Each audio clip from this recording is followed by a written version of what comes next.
तो गुरु शिष्य परंपरा अति प्राचीन है। आप सब जानते हैं देवताओं के गुरु बृहस्पति हैं, दैत्यों के गुरु शुक्राचार्य जी हैं, भगवान राम के 3 गुरु हैं, वशिष्ठ, विश्वामित्र, वाल्मीकि। भगवान श्री कृष्ण के 3 गुरु हैं, संदीपन, गर्गाचार्य और दुर्वासा। पांडवों के 2 गुरु हैं, द्रोणाचार्य और कृपाचार्य जी। कबीरदास जी के गुरु प्रसिद्ध हैं रामानंद जी। सूरदास जी के गुरु श्रीमद् वल्लभाचार्य जी महाराज। तुलसीदास जी के गुरु नरहरिदास जी। दयानंद के गुरु अज्रानंद जी। स्वामी रामकृष्ण परमहंस के गुरु तोतापुरी महाराज और स्वामी विवेकानंद के गुरु स्वामी रामकृष्ण परमहंस।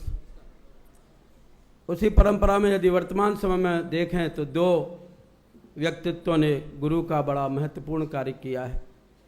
स्वतंत्रता के पहले जिन्होंने स्वतंत्रता संग्राम सेनानियों का निर्माण किया, गुरुवर रवीन्द्रनाथ टैगोर।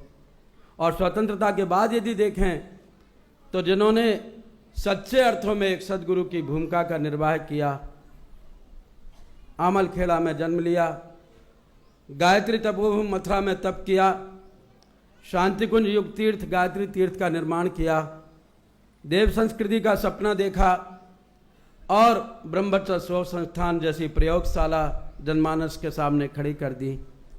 जिन्होंने 24 लाख के 24 महापुरुषण किए, अपने जीवन काल में लाखों व्यक्तियों को गायत्री मंत्र की दीक्षा दी और लाखों गायत्री साधक विनिर्मित किए।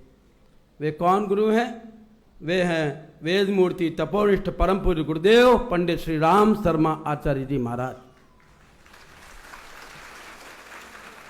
और उन्होंने हमसे आपसे क्या आशा अपेक्षा की है? हमारी मिशन की गुरु शिष्य परंपरा क्या है? ऐसे वजनदार विषय पर बोलने के लिए वजनदार व्यक्तित्व की आवश्यकता है। और अब हम जिनको आमंत्रित कर रहे हैं वह नाम किसी परिचय के लिए मुहताज नहीं। आज सारे देश में जो संगठन प्रक्रिया चल रही है,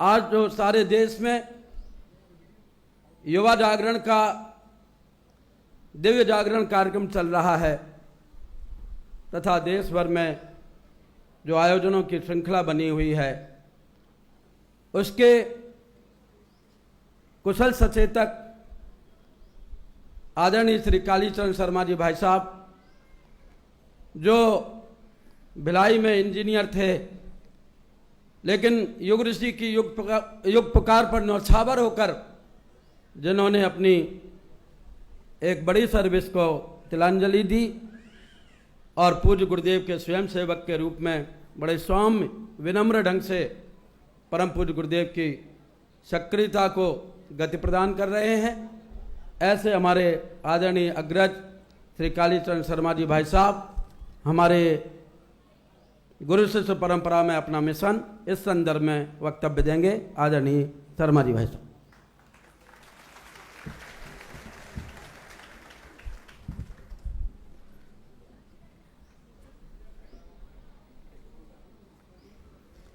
अज्ञानतिमिरान्धस्य ज्ञानाञ्जनशलाकया चक्षुरुन्मीलितं येन तस्मै श्रीगुरवे नमः। गायत्री महामंत्र कृपया मेरे साथ एक बार बोलें। ओम भूर्भुवः स्वाहा तत्सवितुर्वरेण्यं भर्गो देवस्य धीमहि धियो यो नः प्रचोदयात्। मंच पर विराजमान हमारे अग्रज बड़े भाइयों और देश भर से आए हुए हमारे गुरु जी के लाडले बेटे बेटियों, हमारे भाइयों और बहनों, एक गीत है जो कि गुरु के चरणों की वंदना के रूप में बहुत पहले एक लिखा गया था। एक गीत, अद्वितीय है निर्माणों में गुरुओं का निर्माण, जिनने फूंके चलती फिरती प्रतिमाओं में प्राण। हमारे देश का इतिहास सचमुच में देखा जाए तो महान गुरुओं और उनके महान शिष्यों की गाथा है, ऐसा कहें तो अत्युक्ति नहीं होगी। मैं आपको बहुत पहले के समय में ले जाना चाहता हूं, जब स्वामी विवेकानंद ने 1887 के ईस्वी में मद्रास में व्याख्यान देते हुए कहा था, अगले दिनों एक मसीहा आएगा जब सब चूहे शेर हो जाएंगे, यानी छोटे छोटे लोग बड़े बड़े काम करेंगे। एक ज्ञान के देवता का रथ सड़कों पर, एक निर्माण योजना काम करेगी, ज्ञान के देवता का रथ सड़कों पर निकलेगा, माता के अगणित मंदिर बनेंगे और उन मंदिरों की घंटियों की आवाज़ मैं सुन सकता हूँ। फिर से भारतीय संस्कृति समुद्र की तरह उफनेगी और किनारे पड़े हुए घोंघों को बहा करके ले जाएगी। यानी एक मसीहा के लिए वो बात कर रहे थे, भविष्यवाणी कर रहे थे 1887 में। और ऐसे एक महान आदमी का आगमन हुआ, वो हमारे परम पूज्य गुरुदेव थे श्री राम शर्मा आचार्य, जिन्होंने छोटे छोटे लोगों को चूहे से शेर बना दिया। यानी आप किसी से पूछिए, हम बदलेंगे युग बदलेगा नारा लगा रहा है कोई व्यक्ति, पूछिए आप हैं कौन साहब, बताएगा जी मैं रामलाल हूँ, चपरासी का काम करता हूँ। कोई कहेगा मैं श्यामलाल हूँ, पटवारी हूँ। अरे आप कहीं के शंकराचार्य नहीं हैं, आप कहीं के प्रधानमंत्री राष्ट्रपति नहीं हैं, आप बहुत बड़े वैज्ञानिक नहीं हैं, बहुत बड़े धन्ना सेठ नहीं हैं, तो आप कैसे कह रहे हैं कि आप युग बदलेंगे। लेकिन ये विश्वास परम पूज्य गुरुदेव ने ऐसा भर दिया है सबके दिल में।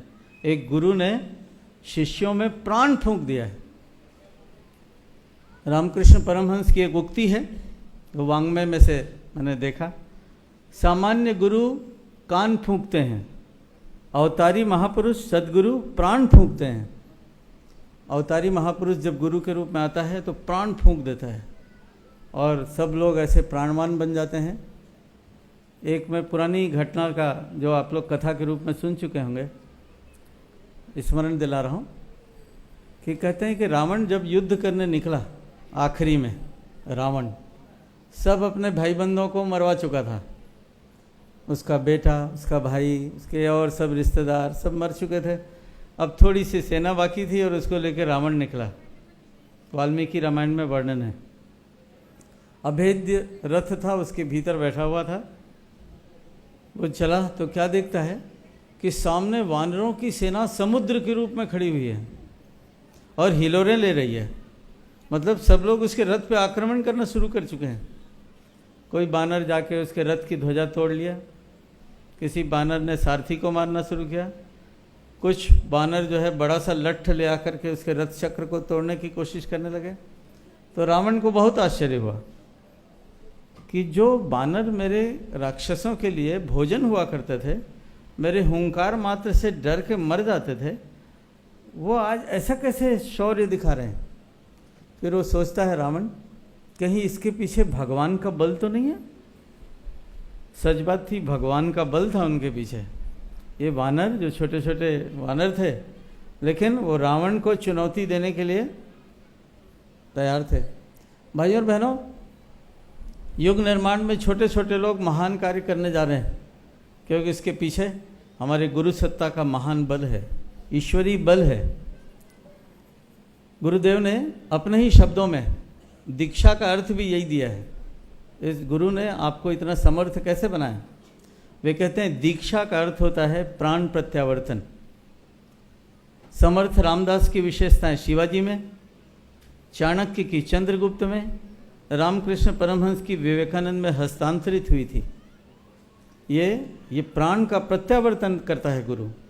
हमारे गुरुदेव ने तो एक प्राण दीक्षा नाम से सत्र भी चलाए थे, प्राण प्रत्यावर्तन सत्र चलाया था। लेकिन वास्तव में दीक्षा का अर्थ ही होता है प्राण का प्रत्यावर्तन। भाइयों और बहनों, उन्होंने आप में अपने प्राण को बो दिया है और आप वो काम करने वाले हैं जो गुरु जी, हमारे परम पूज्य गुरुदेव आपसे कराना चाहते हैं। एक जगह गुरुदेव लिखते हैं अपने अखंड ज्योति में, गुरु शिष्य मिलते हैं तो दोनों ही अपने अपने पक्ष का कर्तव्य पालन करते हैं। गुरु की सामर्थ्य, शिष्य की पात्रता, गुरु की सिद्धि, शिष्य की साधना, गुरु की प्रेरणा, शिष्य की सक्रियता, गुरु का स्नेह, शिष्य की श्रद्धा, गुरु का अनुशासन और शिष्य का अनुगमन। ये दोनों, तो गुरु अपना कार्य करता है, शिष्य अपना कार्य करता है। गुरु का सहयोग नहीं मिलता तो शिष्य इतने बड़े कार्य नहीं कर सकते थे। शिष्य होना सरल है, गुरु होना बहुत बड़ा कठिन काम है। गुरु हर कोई नहीं बन सकता। उपनिषदों में 3 बहुत आवश्यक शर्तें बताई गई हैं उपनिषदों में। गुरु कौन हो सकता है? पहला, जिसको ब्रह्म का ज्ञान हो, जो ब्रह्मवेत्ता हो। दूसरा, वह ज्ञान की अभिव्यक्ति शब्दों के द्वारा कर सकता हो। नहीं तो ऐसे तो ज्ञानी बहुत से मिलेंगे, लेकिन वो शब्दों के द्वारा किसी को समझा नहीं सकते, यानी शब्द सामर्थ्य होनी चाहिए। और तीसरा बहुत बड़ा लक्षण है, वो शांति का घर होना चाहिए। हमारे परम पूज्य गुरुदेव में शास्त्र में लिखे हुए सभी लक्षण हम देखते हैं कि उनके पास जाके हर एक को चैन, शांति, परम सुख जैसे मिल जाता था। वो ब्रह्मवेत्ता तो थे ही, ब्रह्म ज्ञान था।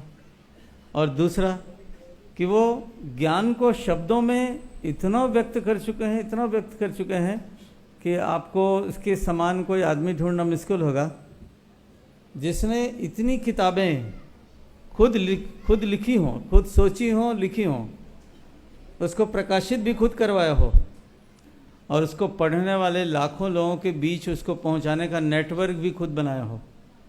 यानी पहले गणेश जी यदि लिख रहे थे तो व्यास जी सोच के बोल रहे थे, यानी व्यास जी सोचने वाले और गणेश जी लिखने वाले, तब वो पुराण लिखा गया था। लेकिन यहाँ तो गुरु जी अकेले सब काम किए।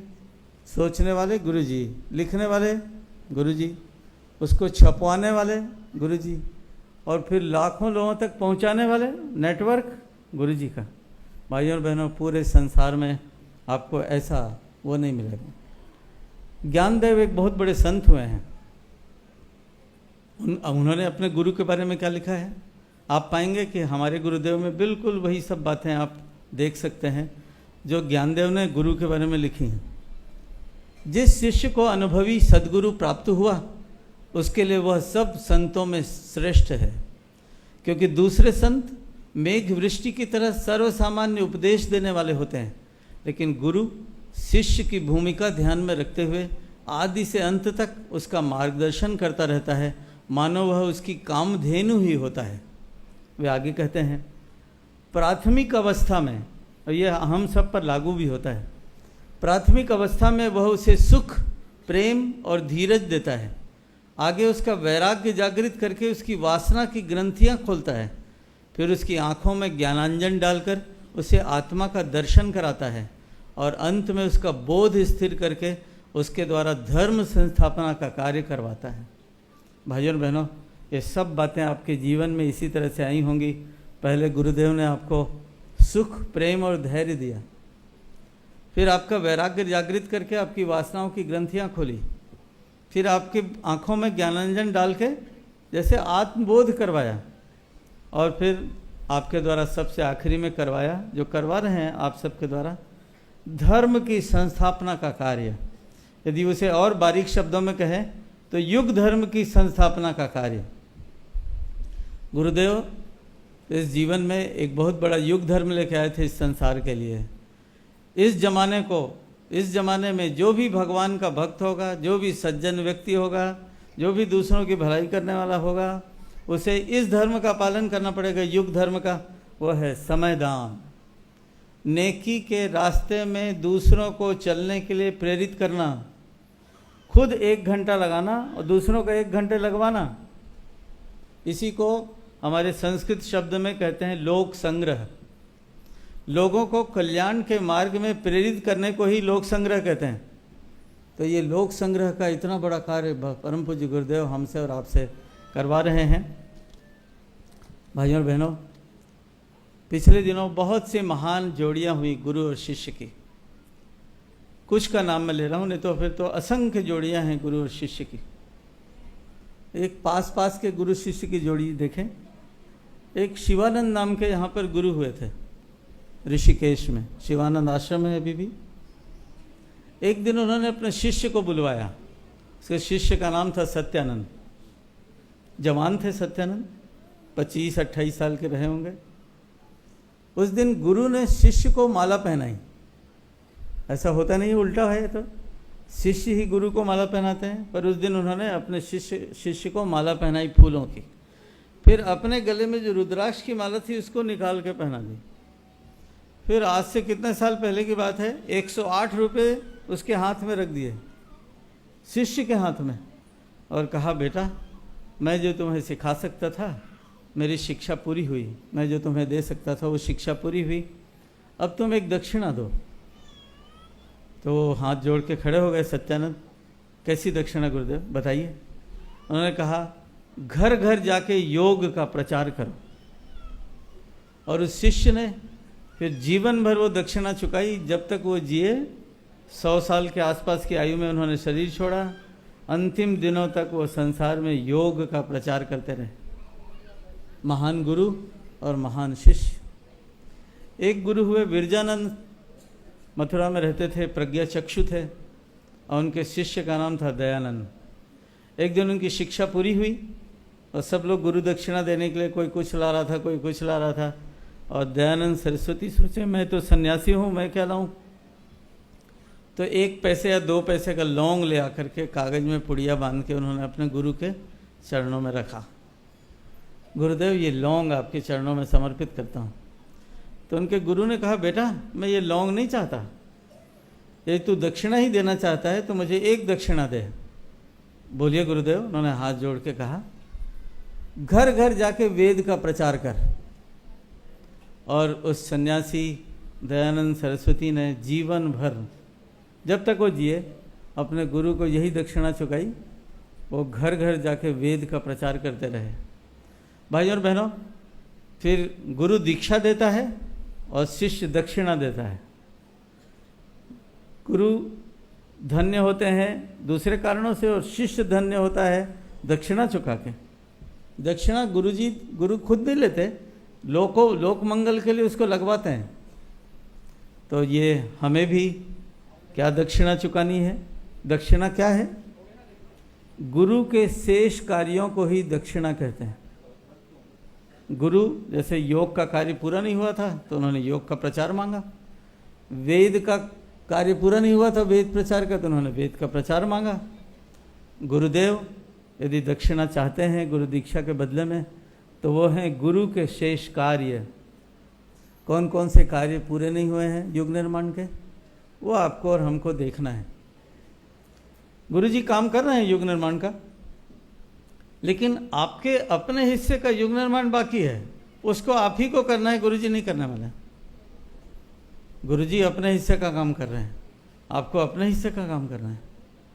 गुरु जी ने अखंड ज्योति में इन शब्दों में लिखा हुआ है कि 5 वीरभद्रों के माध्यम से मैं धनपतियों के अकल को ठीक करूंगा, मैं शासनाध्यक्षों के अकल को ठीक करूंगा, मैं धर्माध्यक्षों की अकल को ठीक करूंगा, मैं लेखकों, वैज्ञानिकों, इन सब के दिमाग को ठीक करूंगा, उनको उसके लिए लगाऊंगा लोक मंगल में।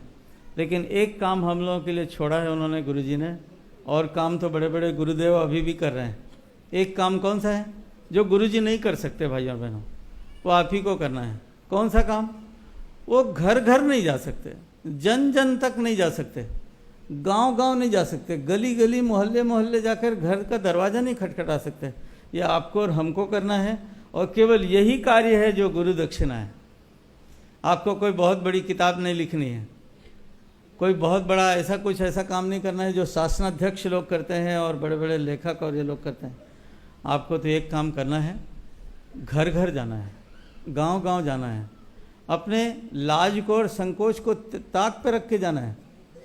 बहुत बार लोग पीले कपड़े पहनने में भी लाज करते हैं, बहुत बार लोग सड़क पे गाने में भी लाज करते हैं। सड़क पे हम कैसे गाएं? मंच पे तो गा सकते हैं, पर सड़क पे नहीं। गुरुजी ने कहा बेटा सड़क पे गाओ। एक बार तो 1983 के प्रवचन में उन्होंने एकदम आग से भरी हुई बात क्या कही, मैं था उस प्रवचन में, जब उनका प्रवचन समाप्ति पे आ रहा था तो पहले से शायद उन्होंने बता रखा होगा, दोनों तरफ ज्ञान रथ आकर के खड़े हो गए। इसी दोनों के बीच की ऐसी ऐसी जगह है ना कि प्रवचन हॉल में, और उसमें झोले टंगे हुए थे, वो ज्ञान रथ के ऊपर झोला, पुस्तकालय वाले झोले। वो झोले के भीतर एक डब्बा था प्लाईवुड का, उसके भीतर ढपली थी, गेरू की खड़िया थी और किताबें थी।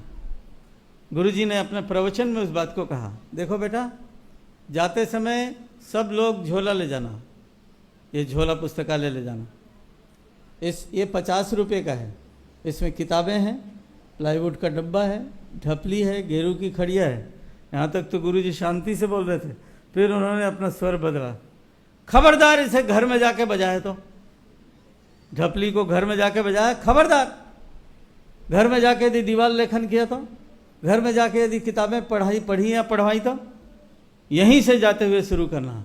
यानी शांति कुंज से निकलते ही उन्होंने कह दिया था कि यहीं से ढपली बजाते हुए बस में, ट्रेन में, जहाँ भी आपको जगह मिले, और जो किताबों को पढ़ते हुए देखे, और जहाँ भी मौका मिले खड़िया से लिखना है। और उनके आखिरी वाक्य थे, अब मेरे पास समय कहाँ है। भाइयों और बहनों, कौन सी बात है, 1983 का सितंबर महीना और अभी चल रहा है 2012। कितना गंगा में पानी बह चुका है, कितना समय बीत चुका है। अब सोचिए वो कितना और आवश्यक हो गया होगा। आपको जो उनके सौंपे हुए कार्य हैं, युग निर्माण के लिए जो आपके हिस्से की भागीदारी है, इसको आप ही को निभाना है। आप अपने गुरु से ये प्रार्थना नहीं कर सकते, गुरुजी आप मेरा भी काम कर दीजिए। इसको कहा जाएगा, गुरुजी की निंदा माना जाएगा या गुरुजी का अपमान माना जाएगा। अपने गुरुदेव को आप ऐसा काम नहीं बता सकते, गुरुदेव आप तो महान हैं, मेरे लिए पानी का गिलास दे दीजिए। वो शंकराचार्य आपको खड़ाऊ लेके मारने दौड़ेंगे, आदि शंकराचार्य। भाई और बहनों, जो आपका काम है उसे आप ही को करना पड़ेगा। तो कौन सा कार्य है जिसको आपको गुरु दक्षिणा के रूप में चुकाना है? वो कौन से कार्य हैं जिसके बिना हमारी शिष्यत्व की पात्रता सिद्ध नहीं होती, हमारी श्रद्धा, हमारा समर्पण, हमारा अनुशासन, अनुगमन कुछ भी सिद्ध नहीं होता। वो आपको सोचना पड़ेगा। ये गुरु पर्व है इस दिन, और मैं एक गुरु पर्व पर जो उन्होंने अपनी बातें कही थी, अखंड ज्योति में छपी हैं 1986 के, लेकिन वो होगी तो पहले के किसी गुरु पूर्णिमा की छपी थी 1986 में। उनके मार्मिक शब्दों को मैं आपको सुनाना चाहता हूँ। गुरु जी लिख रहे हैं अपनों से अपनी बात में, एक चीज़ हमारे मन में है, उसे लेने वाला कोई हो ऐसा जी ललचाता है। गाय थनों में दूध भरे फिरती है और उन्हें खाली करने के लिए बच्चे को रंभा रंभा कर ढूंढती और पुकारती है। हमारे पास कुछ ऐसा भी है जो उच्च स्तरीय है, और हमारे मार्गदर्शक ने समूची अनुकंपा समेटकर हमें दे दी है। उसे साथ लेकर नहीं मरना चाहते, वरन यह चाहते हैं कि उस पारसमणि का प्रियजन भी लाभ उठावें जो हमें सौभाग्यवश मिली है। यह स्वाति बूंद की तरफ बरसी और नगण्य सी सीप के पेट से बहुमूल्य मोती उगाने में समर्थ हुई है। वे आगे कहते हैं, यह दैवी अनुग्रह है नेतृत्व। हमें एक समग्र नेता के रूप में जीवन यापन करने का अवसर मिला है। अपने अंतःकरण को, मन, बुद्धि, चित्त, अहंकार को हमने ऐसी दिशा दी है जिसके सहारे व्यक्तित्व को ब्राह्मणोचित बनने का, ब्राह्मी संपदा से लद जाने का अवसर मिला है। अपने आपे का वैभव, वर्चस्व और साधनों का हमने उच्च स्तरीय उपयोग किया है। एक शब्द में हम अपने आप के नेता बनकर जिए हैं। इसके अतिरिक्त 24 लाख परिजनों के माध्यम से कोटि कोटि मनुष्यों को प्रेरणा 24 लाख परिजनों के माध्यम से कोटि कोटि मनुष्यों को प्रेरणा, प्रकाश, अभ्युदय और ज्ञान विज्ञान से भरपूर बनाया है। प्रज्ञा परिवार की संगठना, प्रज्ञा पीठों की संरचना, युग साहित्य की सर्जना तथा विश्वविद्यालय स्तर की प्रशिक्षण क्षमता का परिचय दिया है। उन घटनाओं और कृतित्वों का उल्लेख करना इन पंक्तियों में अनावश्यक होगा जिन्हें परिजनों में से सभी निजी तौर पर जानते हैं और अनुभव करते हैं कि निशा निराशा के वातावरण में एक ऐसी चांदनी उगी जिसने सुदूर क्षेत्र में प्रकाश उत्पन्न करके भटके हुए लोगों को मार्ग दिखाया। इतना ही नहीं, दलदल में फंसे हुओं को उखाड़ा, उछाला और इस योग्य बनाया कि वे अन्यान्यों को भी सहारा दे सकें। इस क्षमता को दूसरे शब्दों में नेतृत्व भी कह सकते हैं। यह हमें मिला है। आकांक्षा यह है कि अपने स्वजन संबंधियों में से प्रत्येक को यह संपदा हस्तगत हो उसकी क्षमता, अभिरुचि और कार्य पद्धति ऐसी हो जिसे युग नेतृत्व के रूप में देखा और सराहा जा सके।